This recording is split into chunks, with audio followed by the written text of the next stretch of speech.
Hey guys, hoping all is well with everyone. So in this video we're going to be continuing our read along of the Secret Zoo Raids and Rescues, and today we're going to be starting with chapter 36. As always, please feel free to follow along, and I hope you guys enjoyed the read today. Chapter 36, Megan Soothes the Savage Beast. Megan began to close in on Blizzard only because he'd stopped and was now staring down a security guard who had happened into his path. The guard, a man in his 50s, had big ears and a bushy mustache. His baton, which was raised above his head, was trembling with his arm. He reached for his walkie-talkie, dropped it, and either didn't realize it or care. Blizzard let out a slow growl and slunk forward to within a few feet of him. Megan remembered what the police officers had done to Blizzard in her school gym. He'd allowed himself to be captured because he believed he was protecting the secret zoo. This time, however, things were different, and Megan realized the zoo guard was going to die if she didn't do something. "Blizzard, no!" she hollered as closed to within 30 feet of the scene. Blizzard swung his long neck and glanced behind him. Seeing nothing, he turned back to the guard, whose baton was trembling more than ever. "Blizzard!" The bear turned his head again, and Megan hoped he knew her voice. As she closed to within 10 feet, she opened her pocket and sent her chameleons away. Blizzard swung his body around and faced her, and after only a second or two, his tense muscles eased up. "It's me," she said. Then she wrapped her arms around Blizzard and pressed her face against his. Blizzard turned his snout and sniffed the air near her. "I'm here to take you home," Megan said, and the thought of that softened her heart. Days ago, she never expected to see her polar bear friend again. What's going on?" Megan peered over Blizzard to see the guard standing in the same place, his baton, a shadowy back and forth blur above his head. "Get back, kid," the guard hollered. Megan opened her pocket and disappeared again. The man jumped to one side and then another, gazing everywhere.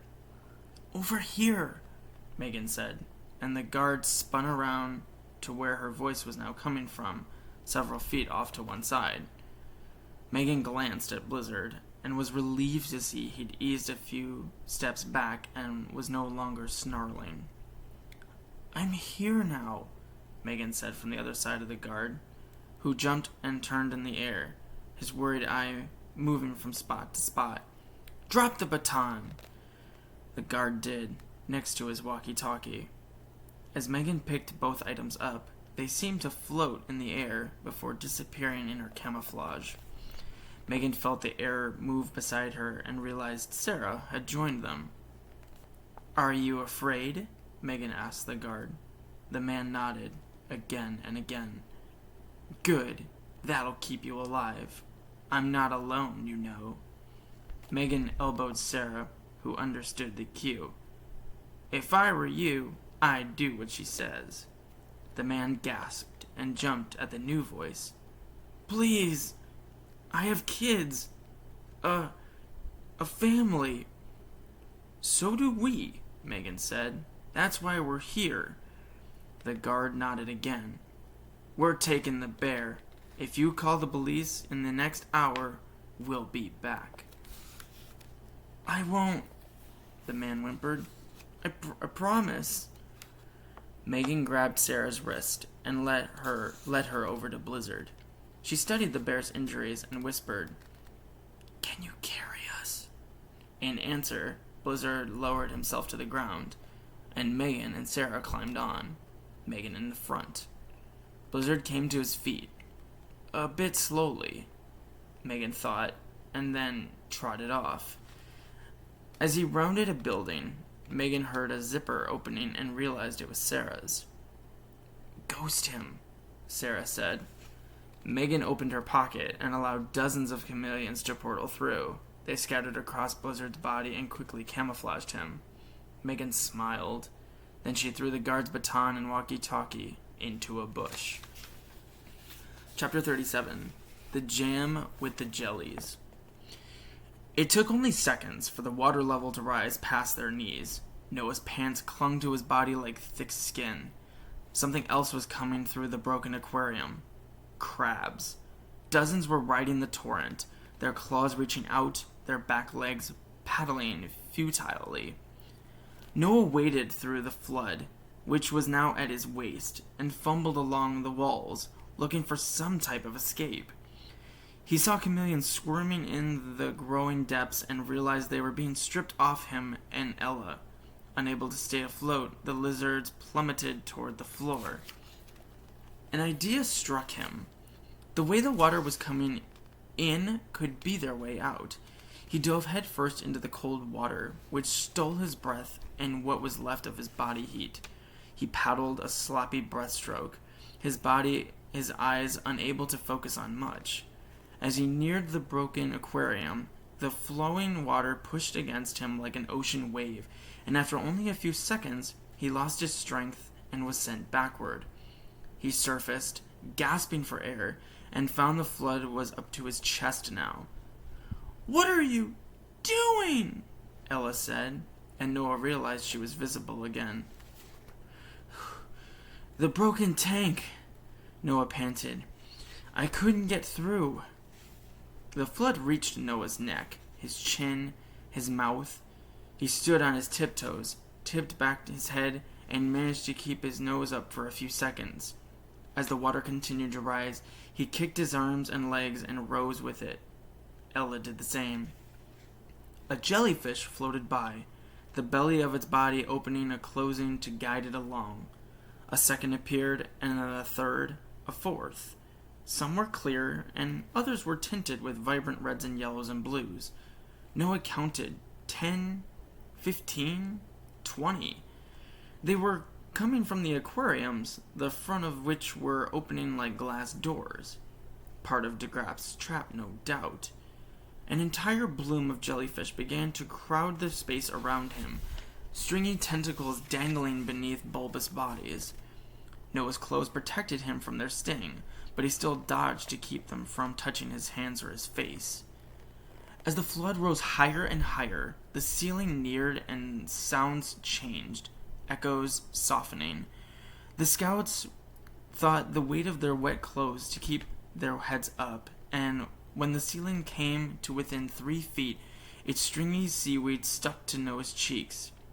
Finally, his head could go no further, and the water rose past his chin, his nose, his brow, and then claimed the last of the open space, the last of the secret Jelly Alley's oxygen. Noah swam down. With the torches out, the only light came from inside a few fish tanks. Hundreds of jellyfish seemed to be flying around him like bizarre birds from a planet in a dream. He felt a terrible sting and looked down to see a jellyfish touching his hand. Pressure built in his chest, and his heart began to hammer against his sternum. He needed air. His gaze had happened upon a dead chameleon floating by, its long, limp tail swaying in the currents, and Noah felt bad for it.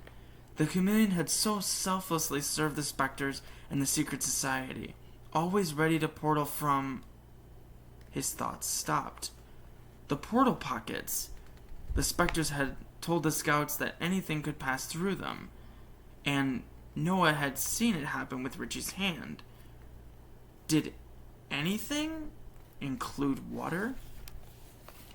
Noah didn't waste any more time wondering. He reached down, unzipped his right pocket, and immediately felt water flow through the opening. His limbs were pushed and pulled by a swirl of different currents. Ella saw what was happening and followed his lead. The water began to fall, and the ceiling of Jelly Alley seemed to rise into the air, water dripping from its green seaweed. The scouts surfaced and greedily sucked back several breaths. Noah felt his stomach burning, and when he dunked his head, he saw a jellyfish had gotten under his shirt. He tried to flick it off, noticing more jellyfish on his pants. As several crabs neared, he used his arm to bat them away. The water wasn't the only thing being sucked toward his pocket. The scouts were lowered farther and farther from the ceiling, and then finally touched the floor. The water had stopped gushing from the broken aquarium, leaving a pool that stopped at the height of their pockets. Jellyfish and crabs were floating all around. "I can't believe..." Ella gazed at her arms, her hands, her stomach. "I can't believe we're not dead." She touched his palms to her wet earmuffs as to ensure her head was still there. "I mean, we're not, right?" "Not yet," Noah said. "What do you think happened to all the chameleons at the portal place?" Ella shrugged. "Probably got flushed out of the building." She jumped to one side to avoid a crab. "We better come up with a plan to get out of here pretty fast." Noah remembered his idea from earlier. "We can make it out through the aquarium, the one all this water came from." He waded to one side of the corridor, avoiding jellyfish. "Come on, this way." When they reached the wall, he stuck his foot through the hole in an aquarium near the floor, saying, "This is the one, the big rectangular one." Ella said, "But what if it connects to a tunnel? Like in the grottos? How long will we need to hold our breath?" Noah ignored the question and moved his leg to force a few crabs aside. Then he shook out his shoulders. "Let's go." When he plunged headfirst into the open aquarium, Ella followed. And I'll stop the video there, ending chapter 37. But I hope you guys enjoyed this video. As always, please take good care of yourselves and be safe. And I look forward to seeing you guys next time, where we'll be continuing the Secret Zoo raids and rescues as we come towards the closing of the story. But as you guys can imagine, a lot still has to happen. But please take good care, and I'll see you guys soon. Bye.